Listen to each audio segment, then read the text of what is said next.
What up? Irie-fan-geek here. I'm going to do a quick Padre video. I haven't done one in a little bit. This one I'm calling Lockout Blues, because it's depressing, man, this lockout. If you're a baseball guy, just baseball fan in general, it sucks. I'm okay on football, but this pretty much says the kind of football fan I am. I got a Ray Finkel jersey, whoop whoop. Best kicker to ever play the game. Anyways, with that being said, lockout sucks right now, man. No trades, nothing going on. Players ain't talking to media. It's just really a whole lot of nothing the past 2 months. And so, like, our needs right now, we went into the lockout with only 2 signed starting outfielders, Will Myers and Trent Grisham. We did not re-sign Tommy Pham. And I think the reason is, I think that we offered him a deal. I think the Padres offered him a deal because he said in an interview towards the end of the season that he would take almost anything to reestablish his market. And I bet his agent hated that because they probably came at him with a low ball deal and he had to refuse it.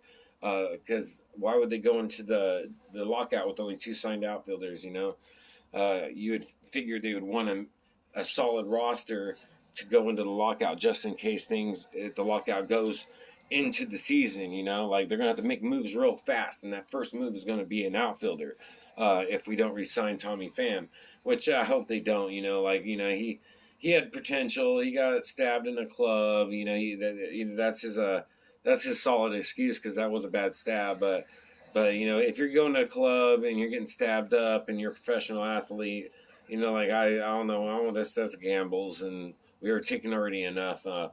And we established our coaching staff, before the lockout, so we can't make no crazy moves. But there should be some money laying around, because we traded Adam Frazier and we didn't re-sign Mark Melancon. And there should be money laying around. They sold a lot of these last year. When I go to a game, everyone and their mothers has one. So there should be enough money to get Suzuki, which is the lowest, the guy who wants the lowest amount of money out of the 3 top free agent outfielders that are out there. And he's a gamble because he's never pitched in America before in the major leagues. But his numbers are astronomical in Japan.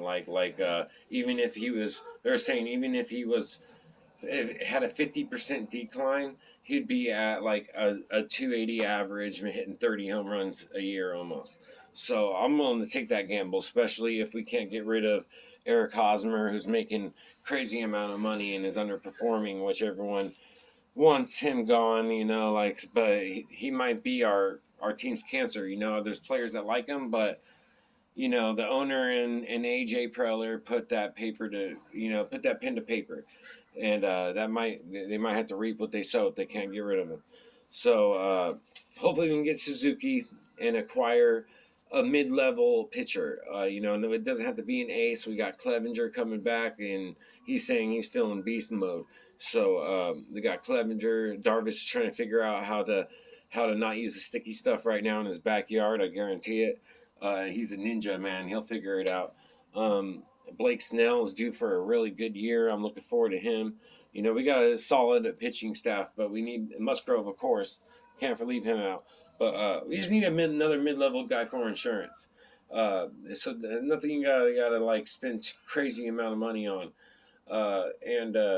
And my biggest concern, everyone's concerned about power, and I think we'll find that with the outfielder that we'll acquire, but is a leadoff guy. We have no good leadoff guy, man. Trent Grisham didn't do the job last year, and Tommy Pham failed in my mind. He got walks here and there, but you can't have Fernando Tatis as our leadoff. He's lightning, but he's our home run leader. Baseball 101.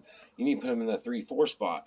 Mix it up with Machado, and Cronenworth is so essential to this offense. If he had a breakout year this year, but if he don't succeed next year, I think this whole team can crumble right now because we don't have that solid leadoff guy. He's going to be so essential. He's our table setter. He needs to get on base so we can get RBIs and not solo home runs every time. Solo home runs are nice, but they don't win you games. I seen that a lot last year, man. We had a lot of solo home runs. They're putting this swag chain on. They're down like by 5 points, which bugged me. You know, don't get me started on that. I have a whole video about swag chain rules. Uh, but there should be rules to this thing. Um, but that's about it, man. 3 moves, man. That's all we need. I want to see what these guys do under Bob Melvin, especially guys like Will Myers and Jake Cronensworth, because they're, you know, Jake just has a breakout year, and everyone thinks we've seen what they've seen out of Will Myers, but he's still 29. You know, he's about to hit 30, and he's still young, man. And he started young, and he was with a rebuilding coaching staff, changing head coaches every other year. You know, so hopefully Bob Melvin and these new guys that got on the coaching staff can change some of these guys around a little bit, just a little bit. You know, I'm not expecting, you know, Will Myers to be MVP caliber at all. You know, but he has value definitely, and they backloaded his contract. Whoopty whoop. I can go on and on. They can re-sign him for a really good deal. And let's see what these guys could do underneath Bob. You know, like that'll do it for this video. Y'all have a good week. Peace.